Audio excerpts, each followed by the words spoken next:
Hello friends, എല്ലാ കൂട്ടുകാർക്കും score എല്ലാം മലയാളത്തിൻ്റെ മറ്റൊരു ഓൺലൈൻ സെഷനിലേക്ക് സ്വാഗതം.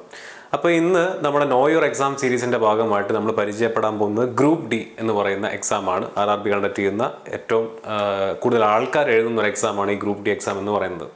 നിങ്ങളെല്ലാവരും ഇപ്പോൾ RRB കണ്ടക്ട് ചെയ്യുന്ന എക്സാംസ് എഴുതിക്കൊണ്ടിരിക്കുകയായിരിക്കും അല്ലേ? ഇനി എക്സാമിൽ RRB പുറത്ത് വിട്ട ടെൻറ്റേറ്റീവ് കലണ്ടറിൽ നോട്ടിഫിക്കേഷൻ വരാൻ ബാക്കിയുള്ള എക്സാം എന്ന് പറയുന്നത് ഗ്രൂപ്പ് ഡി ആണ്. ഏറ്റവും കൂടുതൽ ആളുകൾ എഴുതുന്ന എക്സാമാണ് ഈ ഗ്രൂപ്പ് ഡി എന്ന് പറയുന്നത്.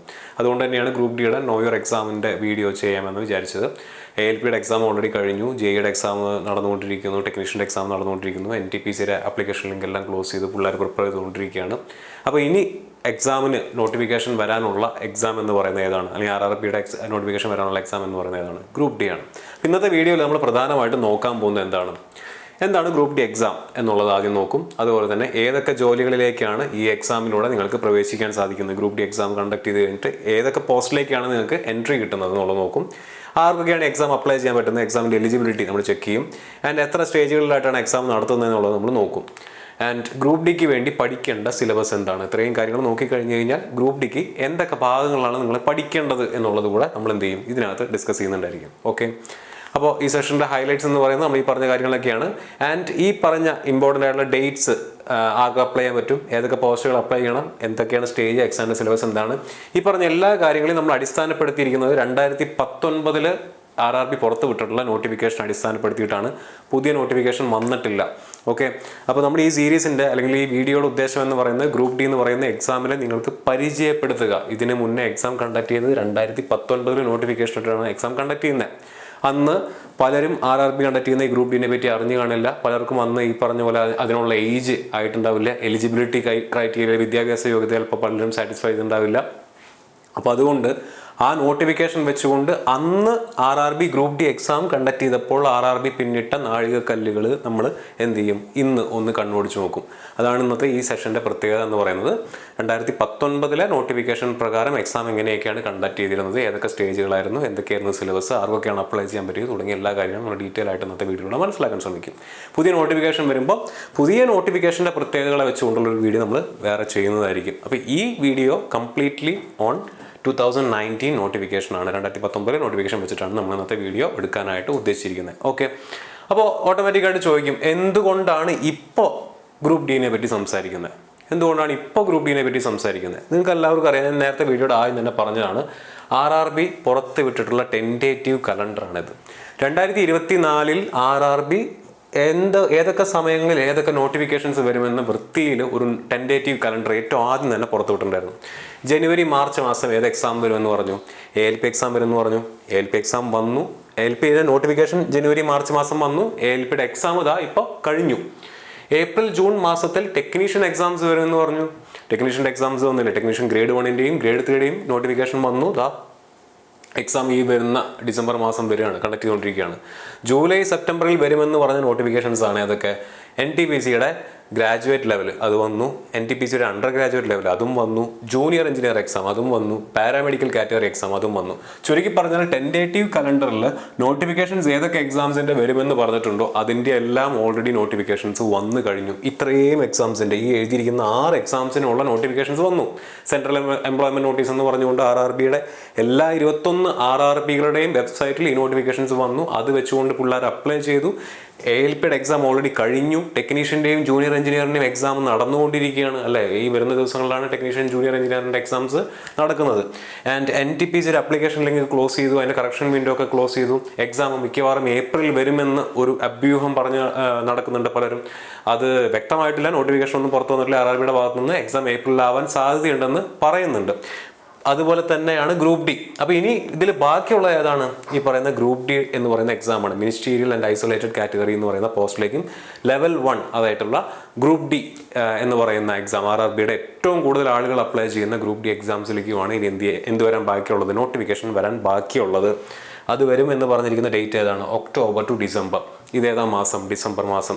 സോ ഈ മാസം തന്നെ RRBയുടെ ഗ്രൂപ്പ് ഡിൻ്റെ എക്സാം നോട്ടിഫിക്കേഷൻ വരാനുള്ള എല്ലാ സാധ്യതയും ഉണ്ട് എന്നുള്ള കാര്യം നിങ്ങൾ മനസ്സിലുറപ്പിക്കുക. അതുകൊണ്ടാണ് ഗ്രൂപ്പ് ഡി എന്ന് പറയുന്ന എക്സാമും അതിൻ്റെ സാധ്യതകളും മനസ്സിലാക്കുന്നതിന് വേണ്ടി 2019 ഇതിന് മുന്നേ ഗ്രൂപ്പ് ഡി എക്സാം കണ്ടക്ട് ചെയ്തപ്പോൾ നടത്തിയിട്ടുള്ള എല്ലാ പ്രത്യേകതകളെയും അനലൈസ് ചെയ്തുകൊണ്ട് നമ്മൾ എന്ത് ചെയ്യുന്നത്, നിങ്ങൾക്ക് വേണ്ടി ഒരു വീഡിയോ ചെയ്യുന്നത്. Okay, analysis as per 2019 notification. 2019 notification വന്നതിന് ശേഷമുള്ള നാൾ വഴികൾ നമുക്കൊന്ന് നോക്കാം. ആദ്യം ഏറ്റവും ഇമ്പോർട്ടൻ്റ് ആയിട്ടുള്ള ഡേറ്റുകൾ എന്നൊക്കെയായിരുന്നു നോക്കാം.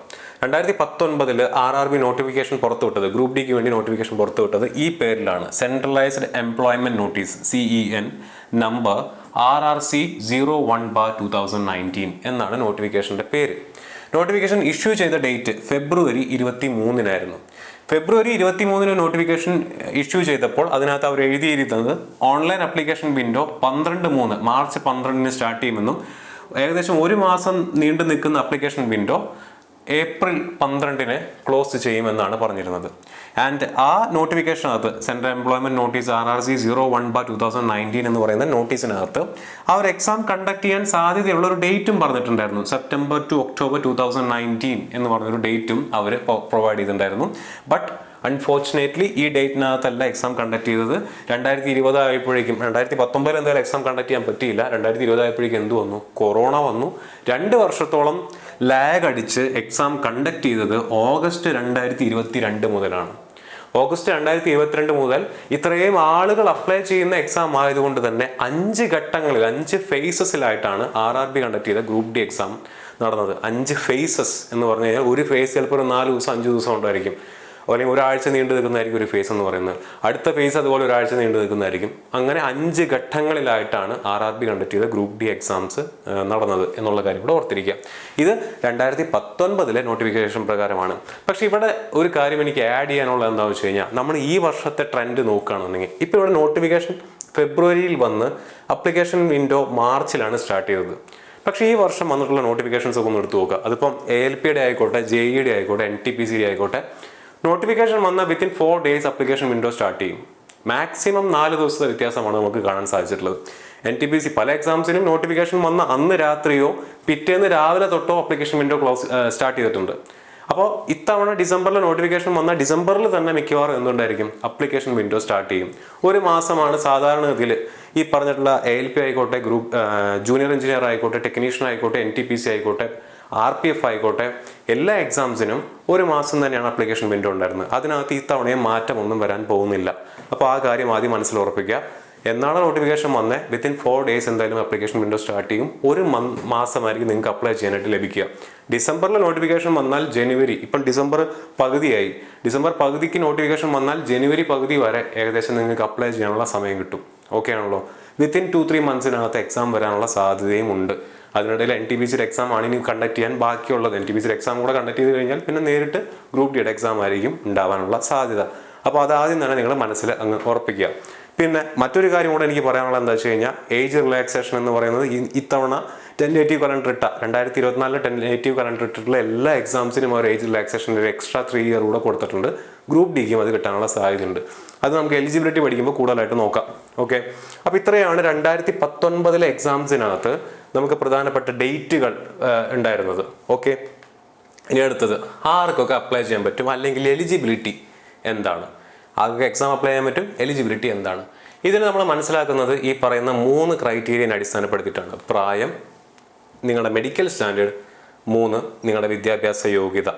ഈ 3 യോഗ്യതകളെ അടിസ്ഥാനപ്പെടുത്തിയിട്ടാണ് RRB ഇതുവരെ കണ്ടക്ട് ചെയ്തിട്ടുള്ള എല്ലാ എക്സാംസും നടത്തിയിട്ടുള്ളത്. RRB നിങ്ങൾ ഒരു പോസ്റ്റിന് അപ്ലൈ ചെയ്യാൻ എലിജിബിൾ ആണോ എന്ന് ചെക്ക് ചെയ്യുന്നത് നിങ്ങളുടെ പ്രായം വെച്ചുകൊണ്ടും, നിങ്ങൾക്ക് ആ പോസ്റ്റിൽ ജോലി ചെയ്യാനുള്ള മെഡിക്കൽ സ്റ്റാൻഡേർഡ് ഉണ്ടോ എന്ന് ചെക്ക് ചെയ്തുകൊണ്ടും, ആ പോസ്റ്റിന് അപ്ലൈ ചെയ്യാനുള്ള വിദ്യാഭ്യാസ യോഗ്യത ചെക്ക് ചെയ്തുകൊണ്ടുമായിരിക്കും. ഇത് 3ഉം സാറ്റിസ്ഫൈ ചെയ്യുന്നുണ്ടെങ്കിൽ നിങ്ങൾക്ക് എന്ത് ചെയ്യാം? ആ പോസ്റ്റിന് അപ്ലൈ ചെയ്യാം. അല്ലെങ്കിലും അപ്ലൈ ചെയ്യാം, പക്ഷെ മെഡിക്കൽ വെരിഫിക്കേഷൻ്റെ സമയത്ത്, മെഡിക്കൽ എക്സാമിനേഷൻ്റെ സമയത്തോ ഡോക്യുമെന്റ് വെരിഫിക്കേഷൻ്റെ സമയത്തോ നിങ്ങൾ എന്ത് ചെയ്യും? റിജക്റ്റ് ചെയ്യപ്പെടാനുള്ള സാധ്യതയുണ്ട്. നിങ്ങൾക്ക് മതിയായിട്ടുള്ള വിദ്യാഭ്യാസ യോഗ്യത ഇല്ല, ആ എക്സാം അല്ലെങ്കിൽ ആ പോസ്റ്റ് നിങ്ങളുടെ അടുത്ത് ഡിമാൻഡ് ചെയ്യുന്ന വിദ്യാഭ്യാസ യോഗ്യത നിങ്ങൾക്കില്ല എന്നുണ്ടെങ്കിൽ ഡോക്യുമെന്റ് വെരിഫിക്കേഷൻ്റെ സമയത്ത് നിങ്ങൾ റിജക്റ്റ് ചെയ്യും. നിങ്ങൾക്ക് മതിയായിട്ടുള്ള മെഡിക്കൽ സ്റ്റാൻഡേർഡ് ഇല്ല എന്നുണ്ടെങ്കിലോ, നിങ്ങൾക്ക് ഏജ്, ആ പറയുന്ന ഏജിന് നിങ്ങൾ ഏജ് ഓവർ ആവുകയോ ഏജ് അണ്ടർ ആവുകയോ ചെയ്യുകയാണെന്നുണ്ടെങ്കിലോ നിങ്ങൾ എന്ത് ചെയ്യും? ഡോക്യുമെന്റ് വെരിഫിക്കേഷൻ്റെ സമയത്ത് നിങ്ങൾ റിജക്റ്റ് ചെയ്യാനുള്ള സാധ്യതയുണ്ട്. സോ ഈ 3 ക്രൈറ്റീരിയനെ അടിസ്ഥാനപ്പെടുത്തിയിട്ടാണ് RRB എല്ലാ എക്സാംസും കണ്ടക്ട് ചെയ്യുന്നത്. ഗ്രൂപ്പ് ഡി എക്സാം അങ്ങനെ തന്നെയാണ് 2019 കണ്ടക്ട് ചെയ്തത്. ഇനി ഓരോന്നായിട്ട് നോക്കാം. ഏജിനെ പറ്റി നമുക്ക് എന്താ പറഞ്ഞിരിക്കുന്നത്? ഏജിനെ പറ്റി ആ നോട്ടിഫിക്കേഷൻ ഞാൻ നേരത്തെ പറഞ്ഞ സെൻട്രൽ എംപ്ലോയ്മെന്റ് നോട്ടീസ് നമുക്ക് നെറ്റിൽ അവൈലബിൾ ആണ്. ആ നോട്ടീസിലെ 9ാമത്തെ പേജിനകത്ത് കൊടുത്തിട്ടുള്ള ഒരു ഇമേജ് ആണിത്. ഞാൻ സ്നിപ്പ് ചെയ്ത് നിങ്ങളുടെ മുന്നിൽ കാണിച്ചിരിക്കുകയാണ്. 18 തികഞ്ഞവർക്ക് എക്സാമിന് അപ്ലൈ ചെയ്യാം. അപ്പർ ലിമിറ്റ് എത്രയാണ്? 33. ജനറൽകാരുടെ ഏജ് ആണ് ഈ കൊടുത്തിരിക്കുന്നത്. 18 വയസ്സ് മുതൽ 33 വയസ്സ് വരെയുള്ള ജനറൽ കാൻഡിഡേറ്റ്സിന് അന്ന് 2019 നോട്ടിഫിക്കേഷൻ പ്രകാരം RRB കണ്ടക്ട് ചെയ്യുന്ന ഗ്രൂപ്പ് ഡി എക്സാംസിന് അപ്ലൈ ചെയ്യാമായിരുന്നു. ആൻഡ് SC/ST സ്റ്റുഡൻസ് ആണെന്നുണ്ടെങ്കിൽ നിങ്ങൾക്ക് 5 വർഷവും OBC-കാരാണെന്നുണ്ടെങ്കിൽ 3 വർഷവും ഏജ് റിലാക്സേഷൻ ഉണ്ട്. എന്ന് പറഞ്ഞു കഴിഞ്ഞാൽ SC/ST കാൻഡിഡേറ്റ്സിന് 38 വയസ്സും OBC കാൻഡിഡേറ്റ്സിന് 36 വയസ്സുമാണ് അന്നത്തെ 2019 നോട്ടിഫിക്കേഷൻ പ്രകാരം ഉണ്ടായിരുന്ന ഏജ് റിലാക്സേഷൻ എന്ന് പറയുന്നത് കൂടെ മനസ്സിലാക്കി വെക്കുക. ഇവിടെയാണ് ഞാൻ പറഞ്ഞ കാര്യം നിങ്ങൾ മനസ്സിലാക്കേണ്ടത്.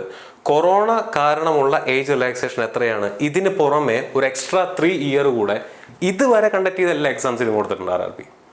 2024 ALP എക്സാം വിളിച്ചപ്പോൾ ALPയുടെ ഏജ് റിലാക്സേഷൻ 3 വർഷം കൂട്ടി. ടെക്നീഷ്യൻ്റെ ഏജ് റിലാക്സേഷൻ 3 വർഷം കൂടെ കൂട്ടി. ഓൾറെഡി ഉള്ള നോട്ടിഫിക്കേഷനിൽ നിന്നും എക്സ്ട്രാ 3 ഇയർ കൂടെ കൂട്ടി. പിന്നെ ജൂനിയർ എഞ്ചിനീയറിന് 3 വർഷം കൂട്ടി, NTPCക്ക് 3 വർഷം കൂട്ടി. അത് ഈ വർഷം മാത്രം ലഭിക്കുന്ന അവസരമാണ് എന്നുള്ള കാര്യം കൂടെ ഓർത്തിരിക്കുക. അത് നോട്ടിഫിക്കേഷനകത്ത് ഇതിന് മുന്നേ എക്സാം കണ്ടക്ട് ചെയ്തിട്ടുള്ള എല്ലാ നോട്ടിഫിക്കേഷനകത്ത് അത് പറഞ്ഞിട്ടുണ്ട്. ഈ വർഷത്തേക്ക് മാത്രമാണ് മക്കളെ ഈ 3 വർഷം റിലാക്സേഷൻ തരുന്നത്, ഇനിയുള്ള വർഷങ്ങളിൽ കാണില്ല. അപ്പോൾ അതിനർത്ഥം എന്താ? ഈ വർഷം ഗ്രൂപ്പ് ഡി നോട്ടിഫിക്കേഷൻ വരികയാണെന്നുണ്ടെങ്കിൽ നിങ്ങളുടെ അപ്പർ ഏജ് ലിമിറ്റ് എന്ന് പറയുന്നത് 36 ആണ്. 36 ആയിരിക്കും ഏജ് റിലാക്സേഷൻ 3 ഇയർ കൊറോണ പ്രമാണിച്ച് കൊടുക്കുകയാണെന്നുണ്ടെങ്കിൽ. അങ്ങനെയാണെന്നുണ്ടെങ്കിൽ നീ 33-നും 36-നും ഇടയിലുള്ള പ്രായക്കാർക്ക് ഇതൊരു സുവർണ അവസരമാണ്. അടുത്ത വർഷം നിങ്ങൾക്ക് ഈ എക്സാം എഴുതാൻ പറ്റില്ല. ഈ വർഷം കൊറോണയുടെ ആനുകൂല്യം പ്രമാണിച്ചുകൊണ്ട് മാത്രമാണ് നിങ്ങൾക്ക് ഈ രീതിയിലുള്ള ഏജ് റിലാക്സേഷൻ കിട്ടാനുള്ള സാധ്യതയുള്ളതെന്ന് കൂടെ ഓർത്തിരിക്കുക. ഓക്കെ, അപ്പോൾ ഏജിൻ്റെ ക്രൈറ്റീരിയ എത്രയാണ്? 18 വയസ്സ് തൊട്ട് 33 വയസ്സ് വരെയാണ്. SC/ST കാൻഡിഡേറ്റ്സിന് 5 വയസ്സും OBC സ്റ്റുഡൻസിന് 5 വർഷവും OBC സ്റ്റുഡൻസിന് 3 വർഷവും അപ്പർ ഏജിൻ്റെ റിലാക്സേഷൻ ഉണ്ടെന്നുള്ള കാര്യം കൂടെ മനസ്സിലാക്കി വെക്കുക. രണ്ടാമത്തെ മെഡിക്കൽ സ്റ്റാൻഡേർഡ് ആണ്. അതിനെപ്പറ്റി പറയുന്നത് 6-7 പേജുകളിലായിട്ടാണ്. ഈ കാണുന്ന ഇത്രയും മെഡിക്കൽ സ്റ്റാൻഡേർഡ്സ് ആണ് ഇവിടെ കൊടുത്തിട്ടുള്ളത്.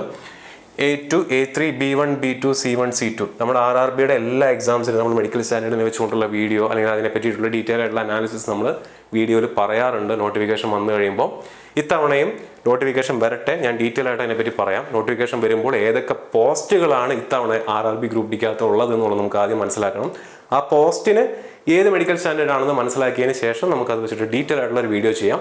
2019 വിളിച്ചപ്പോൾ ഇത്രയും മെഡിക്കൽ സ്റ്റാൻഡേർഡ്സ് ഉള്ള പോസ്റ്റുകളാണ് ഉണ്ടായിരുന്നത്. ഈ ഓരോ മെഡിക്കൽ സ്റ്റാൻഡേർഡും വെച്ചുകൊണ്ടുള്ള 17 പോസ്റ്റുകൾ ഏകദേശം ഉണ്ടായിരുന്നു. നമുക്ക് ഡീറ്റെയിൽ ആയിട്ട് കാണാം.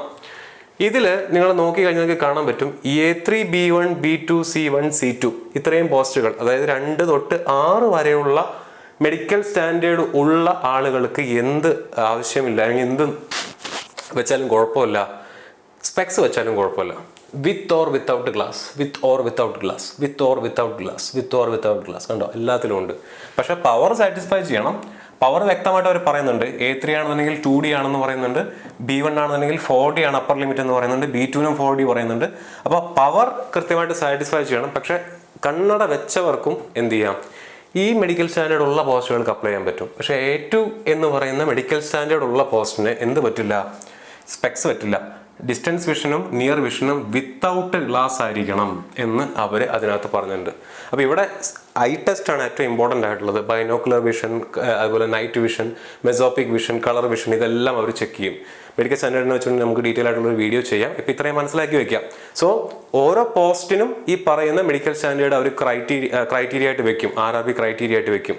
അപ്പോൾ നിങ്ങൾ ആ പോസ്റ്റിന് അപ്ലൈ ചെയ്തു, ഓക്കെയാണ്. ആ പോസ്റ്റിന് വേണ്ടി നിങ്ങൾ എക്സാം എഴുതി, ഓക്കെയാണ്. എക്സാം നിങ്ങൾ ക്രാക്ക് ചെയ്തു. അടുത്ത ഓരോ സ്റ്റേജുകൾ നിങ്ങൾ തരണം ചെയ്ത് നിങ്ങൾ മെഡിക്കലിൻ്റെ സ്ഥലത്തെത്തിയപ്പോൾ നിങ്ങൾക്ക് ആ മെഡിക്കൽ സ്റ്റാൻഡേർഡ് ഇല്ല എന്നുണ്ടെങ്കിൽ നിങ്ങൾക്ക് ജോലി കിട്ടില്ല. അപ്പോൾ നിങ്ങൾ എക്സാമിന് വിളിച്ച് നോട്ടിഫിക്കേഷൻ വന്ന് അപ്ലൈ ചെയ്യാനിരിക്കുന്ന സമയത്ത് നിങ്ങൾ അപ്ലൈ ചെയ്യുന്ന പോസ്റ്റിന് നിങ്ങൾ മെഡിക്കലി എലിജിബിൾ ആണോ എന്നുകൂടെ ചെക്ക് ചെയ്തിട്ട് വേണം അപ്ലൈ ചെയ്യാനായിട്ട്. ഓക്കെ ആണല്ലോ? അതാണ് മെഡിക്കൽ സ്റ്റാൻഡേർഡിൻ്റെ കാര്യം. ഇനി ക്വാളിഫിക്കേഷൻ. 2019 നോട്ടിഫിക്കേഷൻ പ്രകാരം, ആ നോട്ടിഫിക്കേഷനിൽ അനക്സർ ആയി നോക്കി കഴിഞ്ഞാൽ നിങ്ങൾക്ക് കാണാൻ പറ്റും 17 കാറ്റഗറികളിലേക്കായിട്ടാണ് ഗ്രൂപ്പ് ഡി എക്സാം വിളിച്ചത്. 17 കാറ്റഗറി, ഈ എഴുതിയിരിക്കുന്ന 17 കാറ്റഗറിയിലേക്കാണ് എക്സാം വിളിച്ചത്, ഇത്രയും ഡിപ്പാർട്ട്മെന്റിലേക്കായിട്ട്. ഇവിടെ നിങ്ങൾക്ക് നോക്കി കഴിഞ്ഞാൽ മെഡിക്കൽ സ്റ്റാൻഡേർഡ് കാണാൻ പറ്റും. ഇപ്പോൾ അസിസ്റ്റന്റ് വർക്ക്ഷോപ്പ് എന്ന് പറയുന്ന പോസ്റ്റിന്റെ മെഡിക്കൽ സ്റ്റാൻഡേർഡ് C1 ആണ്. നമ്മളിവിടെ C1 കണ്ടു. C1 എന്ന് പറയുന്നത് 5ാമത്തെ മെഡിക്കൽ സ്റ്റാൻഡേർഡ് ആണ്. One of the lowest medical standard ഉള്ള പോസ്റ്റാണ് C1. ബട്ട് ഇവിടെ നോക്ക്, അസിസ്റ്റന്റ് പോയിന്റ്സ് മാൻ എന്ന് പറയുന്ന പോസ്റ്റിന്റെ മെഡിക്കൽ സ്റ്റാൻഡേർഡ് എത്രയാണ്? A2 ആണ്. A2 എന്ന് പറയുന്നത് ഇവിടെ നോക്കിയാൽ നിങ്ങൾക്ക് കാണാൻ പറ്റും, സ്പെക്സ് വെക്കാൻ പാടില്ലാത്ത പോസ്റ്റാണ്. അപ്പോൾ കഴിഞ്ഞ നോട്ടിഫിക്കേഷൻ പ്രകാരം അസിസ്റ്റന്റ് പോയിന്റ്സ്മാനിലേക്ക് കണ്ണട വെച്ച ആളുകൾക്ക് അപ്ലൈ ചെയ്ത് കഴിഞ്ഞാൽ അവർ എന്തായിരിക്കില്ല, ആ പോസ്റ്റ് നിങ്ങൾ റിട്ടേൺ എക്സാം പാസ്സായാൽ നിങ്ങൾക്ക് എന്താവില്ല, നിങ്ങൾ മെഡിക്കലി എലിജിബിൾ ആവില്ല. അതാണ് ഞാൻ നേരത്തെ പറഞ്ഞു വന്നത്. ഓക്കെ ആണല്ലോ.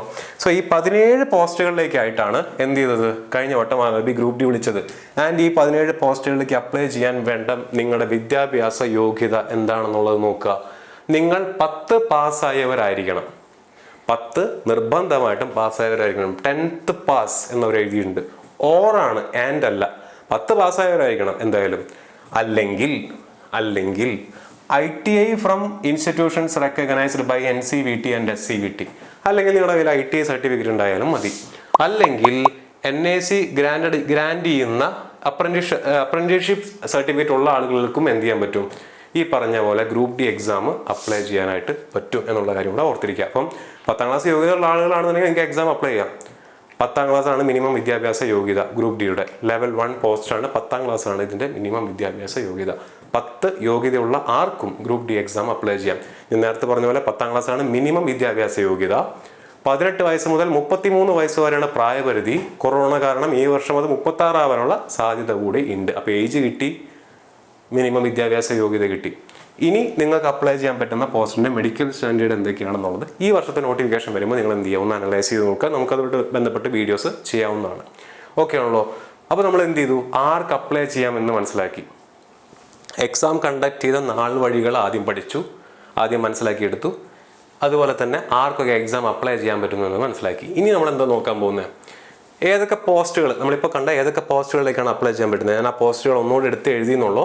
ഇതിൽ ഈ ഗ്രീൻ കളറിൽ കാണിച്ചിരിക്കുന്ന 1, 4 പോസ്റ്റുകൾ, അതുപോലെ തന്നെ ഇവിടെ 12, 15, 16 പോസ്റ്റുകൾ എന്ന് പറയുന്നത് ഏറ്റവും മിനിമൽ മെഡിക്കൽ സ്റ്റാൻഡേർഡ് ആവശ്യമുള്ള പോസ്റ്റുകളാണ്. എന്ന് പറഞ്ഞാൽ സ്പെക്സ് വെച്ചവരും ഈ പറഞ്ഞ പോലെ കണ്ണിന് നല്ല പ്രശ്നമുള്ള ആളുകളൊക്കെ ആണെന്നുണ്ടെങ്കിൽ നിങ്ങൾക്ക് ഈ പോസ്റ്റുകൾ പ്രിഫറൻസ് വെക്കുമ്പോൾ ശ്രദ്ധിച്ച് വെച്ച് കഴിഞ്ഞാൽ ജോലി കിട്ടാനുള്ള സാധ്യതയുണ്ട്. അതിൽ റെഡ് കളറിൽ കൊടുത്തിരിക്കുന്നത് ഞാൻ നേരത്തെ പറഞ്ഞ പോസ്റ്റാണ് ഏറ്റവും മെഡിക്കൽ സ്റ്റാൻഡേർഡ് ഉള്ളത്. കണ്ണട വെച്ചവർ ഈ പോസ്റ്റ് അപ്ലൈ ചെയ്തിട്ട് കാര്യമില്ല. നിങ്ങൾ എക്സാം എഴുതി കഴിയുമ്പോൾ നിങ്ങൾ മെഡിക്കലിന് പോകുന്ന സമയത്ത് നിങ്ങൾ മെഡിക്കലി അൺഫിറ്റ് ആയിട്ട് ഡിക്ലെയർ ചെയ്യുന്നതായിരിക്കും. ആസ് പെർ 2019 നോട്ടിഫിക്കേഷൻ, പുതിയ നോട്ടിഫിക്കേഷൻ വന്നിട്ടില്ല. പുതിയ നോട്ടിഫിക്കേഷൻ വരുമ്പോൾ ചിലപ്പോൾ ഈ പേരുകൾ തന്നെ മാറിപ്പോകും പോസ്റ്റുകളുടെ. ഓക്കെ, ഇത് മുന്നത്തെ നോട്ടിഫിക്കേഷൻ വെച്ചുള്ള ഒരു അനാലിസിസ് മാത്രമാണെന്നുള്ളത് ഒരിക്കൽ കൂടെ മനസ്സിൽ വെക്കാം. ഓക്കെ ആണല്ലോ. അപ്പോൾ ഏതൊക്കെ പോസ്റ്റുകളിലേക്ക് അപ്ലൈ ചെയ്യാന്നുള്ളത് നിങ്ങൾക്ക് വ്യക്തമായി. ഇനി എക്സാമിൻ്റെ സ്റ്റേജസ് നമുക്ക് പഠിക്കണം. എക്സാമിൻ്റെ സ്റ്റേജ് നോക്കുമ്പോൾ 3 സ്റ്റേജാണ് കഴിഞ്ഞ വട്ടത്തെ നോട്ടിഫിക്കേഷനിൽ പറഞ്ഞിട്ടുള്ളത്. 3 സ്റ്റേജുകൾ. ഒരു CBT ഉണ്ടായിരിക്കും, ഒരു PET ഉണ്ടായിരിക്കും, അത് കഴിഞ്ഞ് ഒരു DVയും മെഡിക്കലും. ഒരു CBT എന്ന് പറഞ്ഞാൽ എന്താണ്, കമ്പ്യൂട്ടർ ബേസ്ഡ് ടെസ്റ്റ്, ഒരു ഒബ്ജക്റ്റീവ് ടെസ്റ്റ്. കമ്പ്യൂട്ടർ ബേസ്ഡ് ആണ്. കമ്പ്യൂട്ടറിന്റെ മുന്നിൽ ഇരുന്നുകൊണ്ട് നിങ്ങൾ എന്ത് ചെയ്യണം, ക്വസ്റ്റ്യൻസ്, മൾട്ടിപ്പിൾ ചോയ്സ് ക്വസ്റ്റ്യൻസ് നിങ്ങളുടെ മുന്നിലേക്ക് വരും. നിശ്ചിതമായിട്ടുള്ളൊരു സമയം നിങ്ങളുടെ കൈവശം ഉണ്ടായിരിക്കും. ആ സമയം കൊണ്ട് ആ ചോദ്യങ്ങൾ മുഴുവൻ നിങ്ങൾ എന്ത് ചെയ്യണം, സോൾവ് ചെയ്യണം. അതിനകത്തുനിന്ന് ഒരു ലിസ്റ്റ് ഇടും. ആ ലിസ്റ്റിലുള്ള ആളുകൾ എന്ത് ചെയ്യണം, PETക്ക് പോകണം. PET എന്താണ്, ഫിസിക്കൽ എഫിഷ്യൻസി ടെസ്റ്റ്. അതെ, ഗ്രൂപ്പ് ഡി എക്സാമിന് ഫിസിക്കൽ ടെസ്റ്റ് കൂടെ ഉണ്ട്. മെഡിക്കൽ സ്റ്റാൻഡേർഡ് വേറെ. മെഡിക്കൽ ഞാൻ നേരത്തെ പറഞ്ഞ മെഡിക്കൽ സ്റ്റാൻഡേർഡ്സ് എന്ന് പറയുന്നത് ചെക്ക് ചെയ്യുന്നത് ഇവിടെയാണ്. അതല്ലാതെ നിങ്ങളുടെ കായികക്ഷമത പരിശോധിക്കുന്ന അല്ലെങ്കിൽ അത് പരീക്ഷിക്കുന്ന ഒരു ടെസ്റ്റ് കൂടെ ഉണ്ട്, ഫിസിക്കൽ എഫിഷ്യൻസി ടെസ്റ്റ്. ഈ ടെസ്റ്റ് കൂടെ പാസ്സാവണം. അപ്പോൾ ആദ്യം ഈ റിട്ടേൺ എക്സാം അല്ലെങ്കിൽ ഒബ്ജക്റ്റീവ് എക്സാം നിങ്ങൾ പാസ്സാവണം. ഒബ്ജക്റ്റീവ് എക്സാം പാസ്സായതിനു ശേഷം ലിസ്റ്റ് ഇടും. ആ ലിസ്റ്റിൽ ഉൾപ്പെട്ട ആളുകൾ ഈ പറയുന്ന ഫിസിക്കൽ എഫിഷ്യൻസി ടെസ്റ്റിന് പോകും. അതിനുശേഷം നിങ്ങൾ എവിടേക്ക് പോകണം, അതിനുശേഷം ഈ 2 ലിസ്റ്റും അല്ലെങ്കിൽ ഈ 2ഉം ക്രാക്ക് ചെയ്തതിനു ശേഷമായിരിക്കും നിങ്ങളുടെ DV, ഡോക്യുമെന്റ് വെരിഫിക്കേഷനും മെഡിക്കലും ഉണ്ടായിരിക്കാം. അപ്പോൾ ഈ 3 സ്റ്റേജുകളാണ് എക്സാമിനുള്ളത്. ഇനി ഓരോന്നിനെ പറ്റി നോക്കാം. ആദ്യം CBT എന്ന് പറഞ്ഞാൽ എന്താണ്, കമ്പ്യൂട്ടർ ബേസ്ഡ് ടെസ്റ്റ് ആണ്. കമ്പ്യൂട്ടർ ബേസ്ഡ് ടെസ്റ്റിനകത്ത് എക്സാം നിങ്ങളുടെ മുന്നിൽ 90 മിനിറ്റ് ആയിരിക്കും ഉണ്ടായിരിക്കുക. 1.5 മണിക്കൂർ. 1.5 മണിക്കൂറിന്റെ പരീക്ഷയാണ്. എത്ര ചോദ്യം ഉണ്ടായിരിക്കും, 100 ചോദ്യം ഉണ്ടായിരിക്കും. ഓരോ ചോദ്യത്തിനും 1 മാർക്ക് വെച്ച്. അപ്പോൾ 90 മിനിറ്റ് 100 ചോദ്യം 100 മാർക്ക്. 90 മിനിറ്റ് 100 ചോദ്യം 100 മാർക്ക്. ഓക്കെ, ഇനി ആ 100 ചോദ്യങ്ങൾ ചോദിക്കുന്നത് എവിടെ നിന്നൊക്കെയാണ്? 25 ചോദ്യം സയൻസിൽ നിന്നാണ്. സയൻസ് എന്ന് പറയുമ്പോൾ ഇതിനകത്ത് ഫിസിക്സ് വരും, കെമിസ്ട്രി വരും, ലൈഫ് സയൻസ് അഥവാ ബയോളജി വരും. 25 ചോദ്യം എന്ന് പറയുമ്പോൾ അപ്രോക്സിമേറ്റ്ലി 8 ചോദ്യം വീതം എല്ലാ വിഷയത്തിൽ നിന്നും വരാം. 8 ചോദ്യം ഫിസിക്സിൽ നിന്ന്, 8 ചോദ്യം കെമിസ്ട്രിയിൽ നിന്ന്, 8 ചോദ്യം ലൈഫ് സയൻസുമായിട്ട് ബന്ധപ്പെട്ടും വരാം. ഫിസിക്സും കെമിസ്ട്രിയും ബയോളജിയും പഠിക്കണം. മാത്സിൽ നിന്ന് 25 ചോദ്യം ഉണ്ടായിരിക്കും. ഇന്റലിജൻസ്, ജനറൽ ഇന്റലിജൻസിൽ നിന്ന് 30 ചോദ്യം ഉണ്ടായിരിക്കും. GK പാർട്ട്, ജനറൽ അവയർനെസ്സിൽ നിന്നും 20 ചോദ്യം ഉണ്ടായിരിക്കും. ഇങ്ങനെയാണ് നിങ്ങളുടെ മാർക്ക് ഡിസ്ട്രിബ്യൂഷൻ. 1.5 മണിക്കൂറിന്റെ ഒബ്ജക്റ്റീവ് ടൈപ്പ് ക്വസ്റ്റ്യൻസ് ആയിരിക്കും, കമ്പ്യൂട്ടർ ബേസ്ഡ് ടെസ്റ്റ് ആയിരിക്കും. നിങ്ങളുടെ മുന്നിൽ 100 ചോദ്യങ്ങൾ ഉണ്ടായിരിക്കും. 100 ചോദ്യങ്ങളിൽ ഇങ്ങനെയായിരിക്കും അപ്രോക്സിമേറ്റ് ആയിട്ടുള്ള മാർക്ക് ഡിസ്ട്രിബ്യൂഷൻ. ഇതാണ് CBT. ഇത് നിങ്ങൾ പാസ്സായി, അപ്പോൾ ഒരു ഷോർട്ട് ലിസ്റ്റ് ഇടും.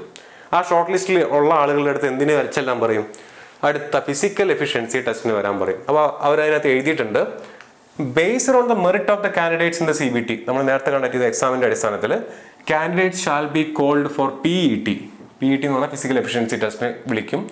3 times the community wise total vacancy. ഓരോ വേക്കൻസിയുടെയും ഓരോ കമ്മ്യൂണിറ്റി വൈസ് വേക്കൻസിയുടെയും 3 ഇരട്ടി ആളുകളെ ആയിരിക്കും എന്തിനു വേണ്ടി സെലക്ട് ചെയ്യുക, ഫിസിക്കൽ എഫിഷ്യൻസി ടെസ്റ്റിന് വേണ്ടി സെലക്ട് ചെയ്യുക. ടെസ്റ്റുകൾ എന്താണെന്നുള്ളതും ഇവിടെ എഴുതിയിട്ടുണ്ട്. ആൻഡ് ഈ ടെസ്റ്റ് എന്താണ്, it is qualifying in nature. ഇതിന് മാർക്ക് എടുക്കില്ല. ഇതിൽ ഈ പറയുന്ന ടെസ്റ്റ് നിങ്ങൾ എന്ത് ചെയ്താൽ മതി, കടന്നാൽ മതി. പക്ഷെ അത് കടക്കണം.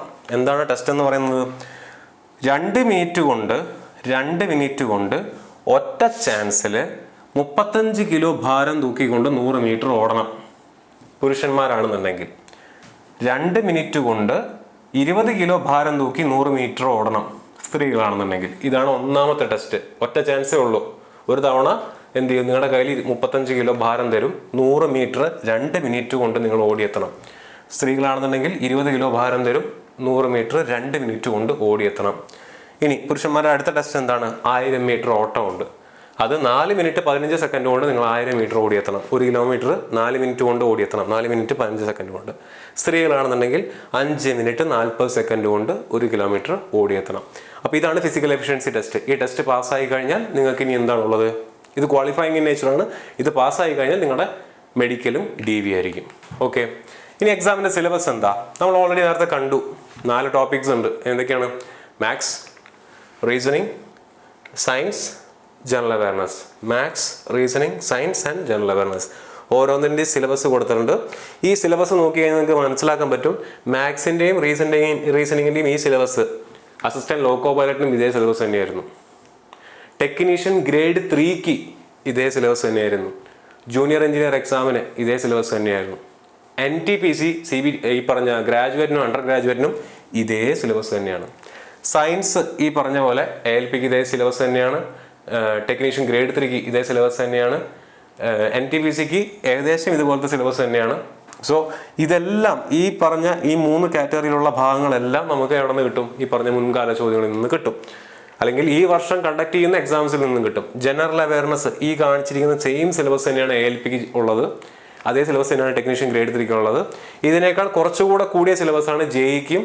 അതിനേക്കാൾ എലാബറേറ്റ് ആയിട്ടുള്ള സിലബസാണ് NTPCക്കും ഉള്ളത്. സോ NTPCയോ ഈ പറയുന്ന ഇതിന് മുന്നേ ഉള്ള RRB കണ്ടക്ട് ചെയ്ത ഏതെങ്കിലും എക്സാമിന് പഠിക്കുന്ന കുട്ടികൾക്ക് ഈ സിലബസ് പുതുമയുള്ളതല്ല.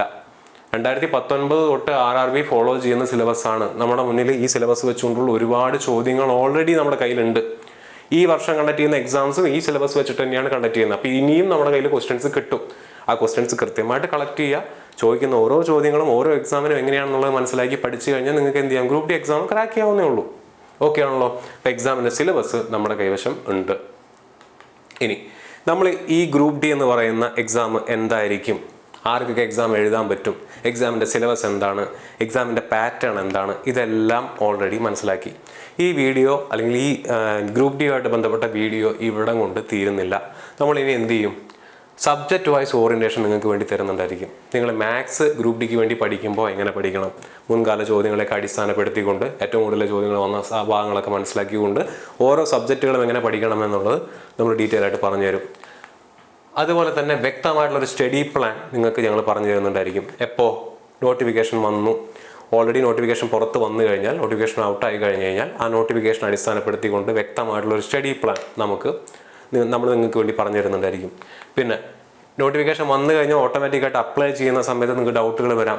ഏത് RRB അപ്ലൈ ചെയ്യണം, ഏത് പോസ്റ്റിന് പ്രിഫറൻസ് കൊടുക്കണം തുടങ്ങിയ കാര്യങ്ങളൊക്കെ. അപ്പോൾ അത് വെച്ചുകൊണ്ട് ഹൗ ടു അപ്ലൈയും സോൺ ആൻഡ് പോസ്റ്റ് അനാലിസിസ് വീഡിയോസും നിങ്ങൾക്ക് വേണ്ടി നമ്മൾ ചെയ്യുന്നുണ്ടായിരിക്കും. ഇത്രയും വീഡിയോസ് നമ്മുടെ ചാനലിൽ നോക്കി നിങ്ങൾക്ക് ഓൾറെഡി അറിയാവുന്നതാണ്. നമ്മൾ NTPCക്ക് വേണ്ടിയും ഗ്രൂപ്പ് ഡിക്ക് വേണ്ടിയിട്ടും NTPCക്ക് വേണ്ടിയിട്ടും ജൂനിയർ എഞ്ചിനീയർ എക്സാംസിന് വേണ്ടിയിട്ടും അതുപോലെ തന്നെ ടെക്നീഷ്യന് വേണ്ടിയിട്ടൊക്കെ ഈ പറഞ്ഞ എല്ലാ വീഡിയോസും നമ്മൾ ചെയ്തിട്ടുള്ളതാണ്. ALPക്ക് വേണ്ടിയിട്ട് സബ്ജക്റ്റ് ഓറിയൻറ്റേഷൻ ചെയ്തിട്ടുണ്ട്, സ്റ്റഡി പ്ലാൻസ് ചെയ്തിട്ടുണ്ട്. അത് പറഞ്ഞ പോലെ ഈ നോട്ടിഫിക്കേഷൻ ഔട്ട് വീഡിയോയും ഹൗ ടു അപ്ലൈ ഒക്കെ നമ്മൾ RRB കണ്ടക്ട് ചെയ്യുന്ന എല്ലാ എക്സാംസിനും വേണ്ടി ചെയ്തിട്ടുണ്ട്. ഗ്രൂപ്പ് ഡിക്ക് വേണ്ടിയിട്ടും ഈ പറയുന്ന വീഡിയോസ് നിങ്ങൾക്ക് വേണ്ടി നമ്മൾ ചെയ്യുന്നുണ്ടായിരിക്കും. അപ്പോൾ ഗ്രൂപ്പ് ഡി എക്സാമിന് പഠിച്ചു തുടങ്ങാൻ താല്പര്യമുള്ള കുട്ടികൾ എന്ത് ചെയ്യുക, നമ്മുടെ ചാനൽ കൃത്യമായിട്ട് ഫോളോ ചെയ്യുക. ഗ്രൂപ്പ് ഡിയുമായിട്ട് ബന്ധപ്പെട്ടുള്ള എല്ലാ അപ്ഡേറ്റ്സും ആ എക്സാം ക്രാക്ക് ചെയ്യുന്നതിന് വേണ്ടിയിട്ടുള്ള എല്ലാ കാര്യങ്ങളും നമ്മുടെ ചാനലിൽ നിങ്ങൾക്ക് വേണ്ടി ഞങ്ങൾ പ്രൊവൈഡ് ചെയ്യുന്നുണ്ടായിരിക്കും. അടുത്തൊരു വീഡിയോ ആയിട്ട് നമുക്ക് വീണ്ടും കാണാം.